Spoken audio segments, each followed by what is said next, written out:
Sometimes I forget we're in the month of December and that Christmas is literally right around the corner because I don't know, I'm just not feeling Christmassy, but guess what? Christmas movies are out, so here we are.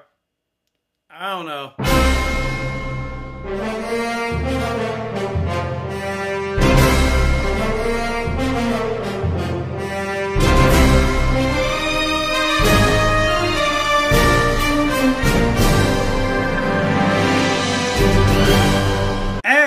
Welcome to my safe haven. Thank you guys so much for clicking on this video and joining me for another review on the Black Gay Comic Geek channel. If this is your first time checking out my video and my channel, welcome. My name is Michael. I always say the things that I love to talk about in my fantasy has blood, sex, gore, and magic, or any variation of the four. And I also like to talk about black representation, or queer representation, and or queer representation, or the lack thereof in fantasy. So I like to talk about superheroes, I like to talk about comic books, I like to talk about fantasy, I like to talk about sci-fi.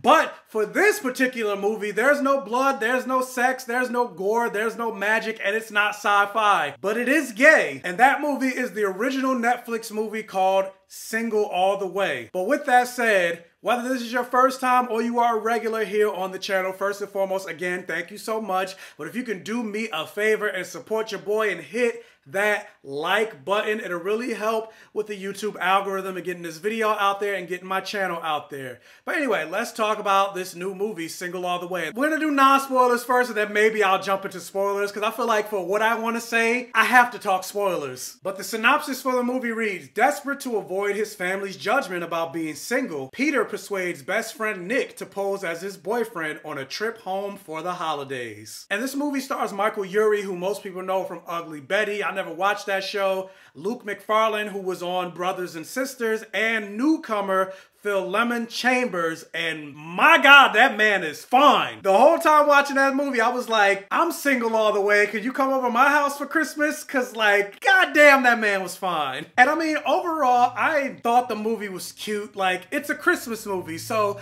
most Christmas movies are pretty predictable. And then when you watch the trailer and even just reading the synopsis for the movie, I'm pretty sure you could figure out what happens by the end of the movie just based on the synopsis. Like, overall, in terms of watching the movie, there were absolutely no surprises. The biggest draw, or the biggest thing that makes the movie different than all the other movies and the predictability of it, is just the fact, and the simple fact, which is a major fact, even though it's so simple, is that it is following a gay couple as opposed to the standard, traditional, heterosexual, heteronormative narrative that we see time and time and time again in rom-coms and in Christmas movies. So that aspect alone is what made the movie different. Now, with that said, obviously, just because something's queer, just because something has a lot of representation doesn't necessarily mean it's good. And that's why I said overall, I thought the movie was cute. But in terms of like surprises or anything like that, like, it was a standard Christmas movie. But I still found enjoyment in just the fact that it's something that you've never seen before. I mean, other than that, that's pretty much the end of the non-spoiler. Like, there isn't really much to say in terms of like the movie itself, but this is what I really want to talk about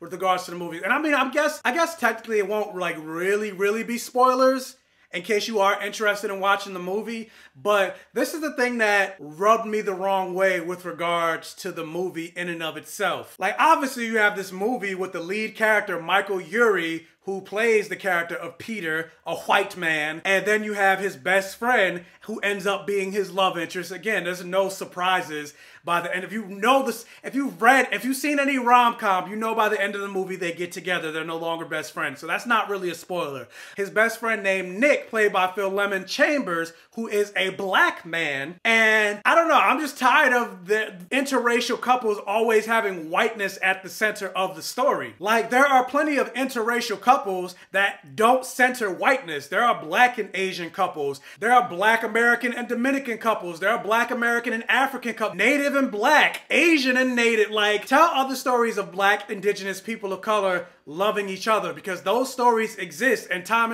again, every time you see an interracial couple, especially when it comes to queer interracial couples, there's always white and other. And I'm not talking about when it comes to real life. love who you love, whatever, fall in love who you're gonna fall in love with. But when it comes to a story being crafted and shaped and created, more times than not, they always go to white and other. Even when you look at commercials, white and other. So then there's that. But even if you're going to tell that story, which I mean, I guess is fine, because like I said, there are plenty of gay couples where a black person is dating a white person, or even heterosexual couples, interracial couples and everything like that. So I'm not saying don't tell those stories at all. But then even when you are telling that story, I feel like the black character didn't really serve a purpose for the story. Like, he was essentially a prop for the story. Like, obviously, it's more so Peter's story. He's going to his family for Christmas, but we don't really learn that much about Nick and his life and his backstory. He was just there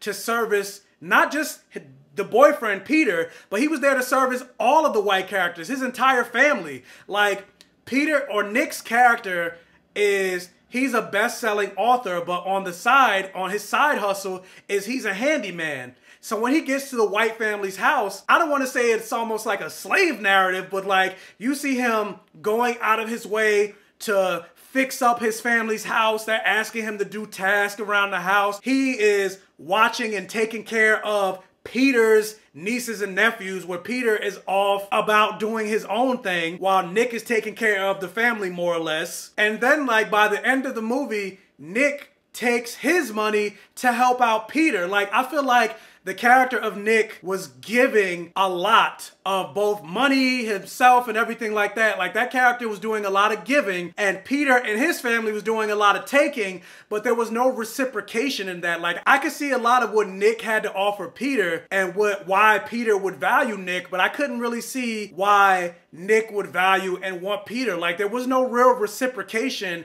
in terms of like the dynamics of their relationship. Like, it felt very one-sided, where Peter just like, he had the upper hand in the entire relationship. And I was just like, what is this? And then when you add the fact that it's a black and white relationship, like, it didn't sit well with me. And then not only just that, but I mean, I guess I can kind of get more into spoilers, but these characters originally, like, they lived in LA, and that's how they met, and they were roommates. But by the end of the movie, Michael Urie's character, Peter, he decides after visiting his family for the holidays that he wants to leave LA and go back to New Hampshire. And by the end of the movie, Nick picks up his whole life and moves to New Hampshire. And again, there was a lot of giving from his character, but no reciprocation from Peter's character. Like, Nick is giving like, he literally picked up his whole life to move with this man. And it's like, but what is Peter offering? And then I also kind of feel like, not that the whole movie had to be about this, but the racial politics was completely ignored. Like, one thing I did like about the character of Nick is, like, they kind of didn't shy away from the fact that he was definitely black. Like, he was wearing a do-rag, and he was speaking AAVE a little bit throughout the movie, but at the same time, he was, if I remember correctly, the only black character in this movie. And so you have him in New Hampshire with Peter's white family and in Peter's hella white town, and then him picking up his life to move to New Hampshire, but there was not even one comment or whatever about him being like the only black person there. And I kind of feel like that's unrealistic. Even if you do fall into a situation where you do marry into a white family, I still feel like there would still be some type of conversation had about that, especially if you're moving into an all-white town. So I mean, like I said, overall, I thought the movie was cute, but it's that underlying stuff that bothered me about the movie. But it's on Netflix. It's Christmas. If you're feeling the Christmas spirit, I definitely say check it out. So for me, I would say single all the way, broke even. But I do appreciate that it exists. Now I just want like a Christmas rom-com with two black gay couples. Is that too much to ask for? Like, come on. But anyway, the question is, have you guys seen Single All the Way? Maybe you're listening to this review just like, I don't know, whatever. But let me know your thoughts in the comment section below. Also, if you can, if this is one of your first time checking out one of my videos, please check out the other videos on my channel. And if you like what you see, please subscribe for more and hit that bell notification button so you're alerted every single time I post a new video. And tell your friends, families, and neighbors about my channel to help me continue to grow. And as always, I will catch you guys next time.